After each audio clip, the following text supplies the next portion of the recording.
Après scène n'être pris à Benjamin et Sophie, la tueuse qui terrorise Seth dans Demain nous appartient va prendre pour cible la police. Et son identité, qui s'apprête à être révélée, pourrait bien surprendre plus d'un téléspectateur. Attention, cet article contient des spoilers sur les prochains épisodes de Demain nous appartient. Si vous ne voulez rien savoir, ne lisez pas ce qui suit. Qui est la redoutable tueuse qui a tenté d'assassiner Benjamin Ventura, Alexandre Varga, et Sophie Novak, Carole Bianic, dans Demain nous appartient et semble bien décidée à venir à bout de tous ceux qui ont été impliqués dans l'évasion des Messi. Si est-il la question qui taraude les fans du feuilleton quotidien de TF1 depuis maintenant plusieurs semaines. Et alors que l'Arche Justice s'apprête à toucher à sa fin dans quelques jours, une révélation choc attend les téléspectateurs, qui n'avaient pas forcément vu venir l'identité de la femme à la perruque qui terrorise Seth.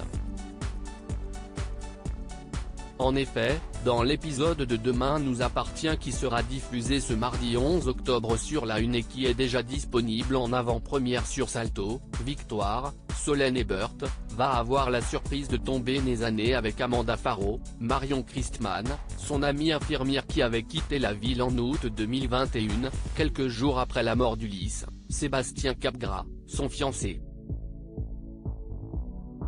Amanda va lui apprendre qu'elle est de retour en métropole, après une année passée en Martinique, et qu'elle compte rester plusieurs mois à Sète afin de suivre une formation de cadre infirmière.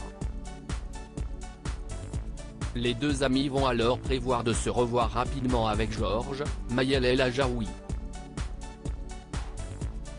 Mais la joie des retrouvailles va être écourtée par Amanda, qui va prétendre devoir filer car elle est pressée.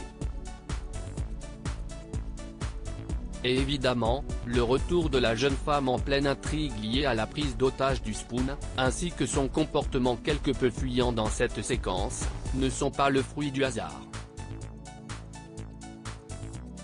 Car si est en réalité Amanda qui se cache depuis le début derrière toutes les attaques survenues à Sète, comme va le révéler la toute fin de l'épisode de Demain.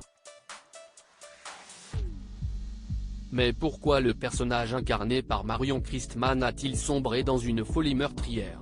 Amanda cherche à venger la mort d'Ulysse et selon News Actual, les policiers vont rapidement comprendre qu'Anthony et Ophélie Messi avaient eux aussi reçu la fameuse carte de la tueuse alors qu'ils se trouvaient en prison.